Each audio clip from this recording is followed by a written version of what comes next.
ఈ రోజే డౌన్లోడ్ చేయండి. మీ ఫేవరెట్ షోస్ చూడండి. అమ్మి మ్యాగీ, మ్యాగీ, నువ్వు ఆ వెంకీగాడిని ఎందుకమ్మి బావా అని పిలిచినావు? నిన్నేదో భయపెట్టినాడని కూడా చెప్తుండావు. అవును మమ్మీ, వాడు నన్ను బ్లాక్మెయిల్ చేశాడు. బ్లాక్ మెయిలా? దేనికి?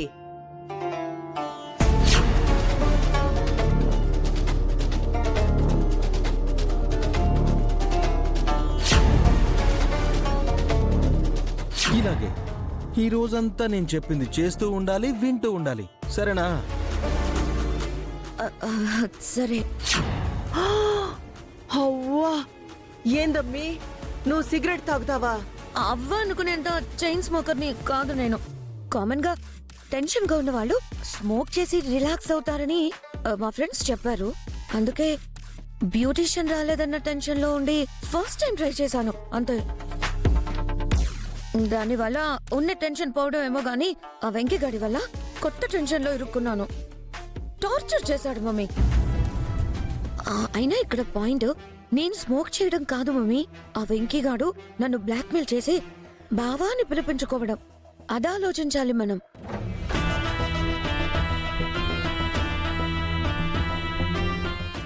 మామూలుగా అయితే పెళ్లి చూపులకు వచ్చిన వాళ్ళు కరెక్ట్ కాదు అని, వాళ్ళ బ్యాక్గ్రౌండ్ ఇది అని మనకి వేరేలాగా కూడా చెప్పి ఈ పెళ్లి చూపుల్ని క్యాన్సిల్ అయ్యేలా చేయొచ్చు. కానీ ఆ వెంకీ అలా చేయలేదు. వాంటెడ్ గా ప్లాన్ చేసి 10 మందిలో నాతో ఒక ఆట ఆడుకున్నాడు. కొన్ని ఆలోచనలతోనే బావా అని పిలిపించుకున్నాడు. ఎంజాయ్ చేశాడు. ఇంత చేసిన వాణ్ణి వదలకూడదు మమ్మీ. రోజు రోజుకి ఆ వెంకిగాడికి ఎక్స్ట్రాలు చాలా ఎక్కువైపోతున్నాయి. వాణ్ణి అవమానించాలని పిలిపిస్తే మనతోనే ఆడుకున్నాడు. ఇంక వాణ్ణి ఊరికే వదిలిపెట్టకూడదు.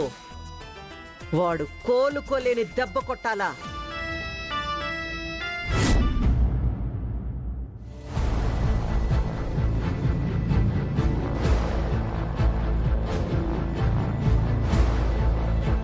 నమస్తే సార్. వెంకటేశ్వర ట్రేడర్సా? అవును సార్. ఏంటి సార్ 10 రోజుల నుంచి కాల్ చేస్తుంటే అసలు రెస్పాన్స్ ఎవరేంటి? క్షమించాలి భద్రం గారు, ఈసారి కొంచెం ఆలస్యమైంది.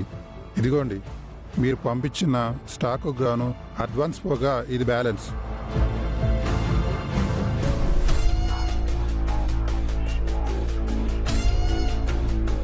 అవును సార్.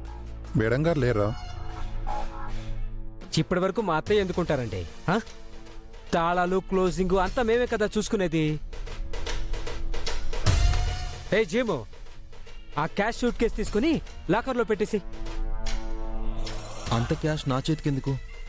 మీరే తీసుకెళ్ళి వెళ్ళి మీ అత్తయ్య గారికి అప్పచెప్పొచ్చు కదా. ఈ డ్యూటీ నాది కాదు జిఎం, నీది.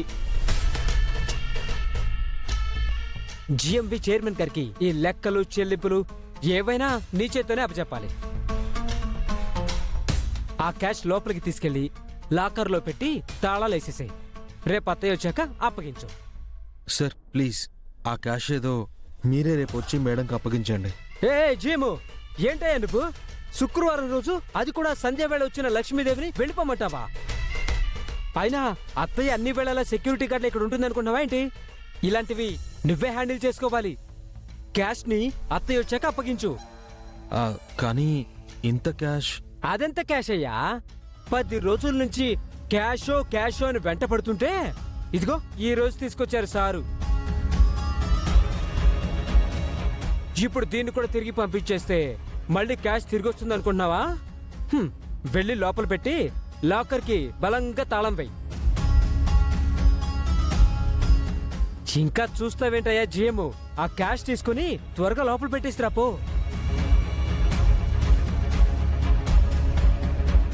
సార్, క్యాష్ రిసీవ్ అని ఓ రిసిప్ట్ రాసి ఇవ్వండి సార్. చెయ్యవయ్యా జిఎము, ఇదంతా నీ పనే, మా పని కాదు.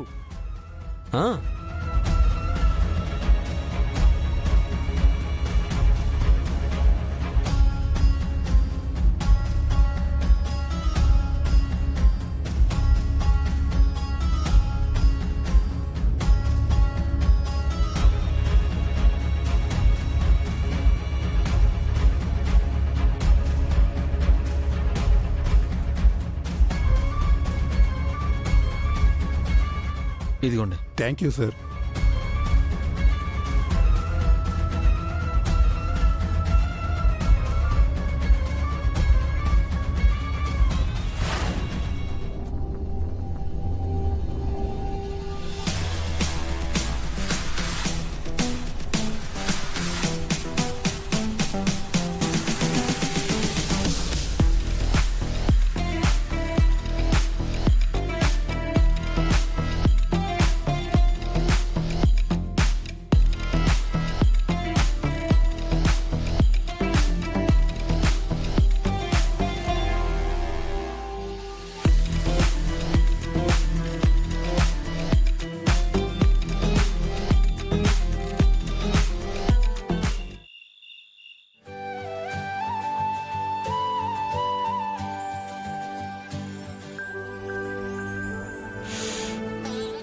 ఆహా, ఎంత కమ్మటి వాసన వస్తుందో. ఈ జున్ను తీసుకెళ్లి మా బావకిస్తాను.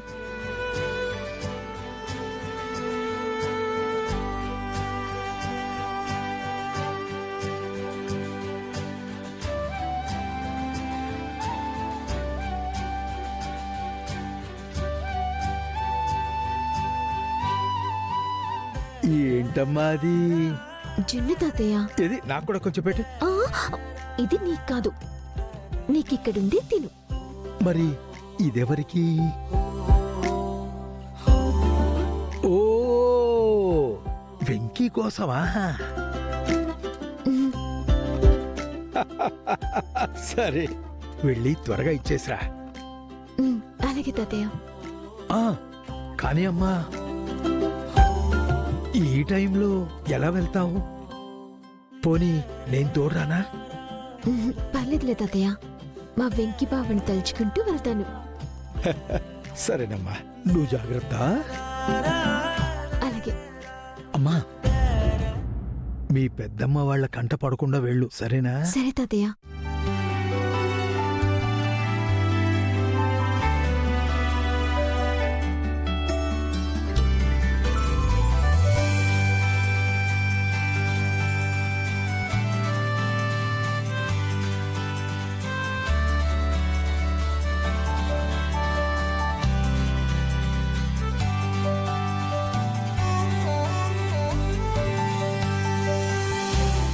మ్మ్.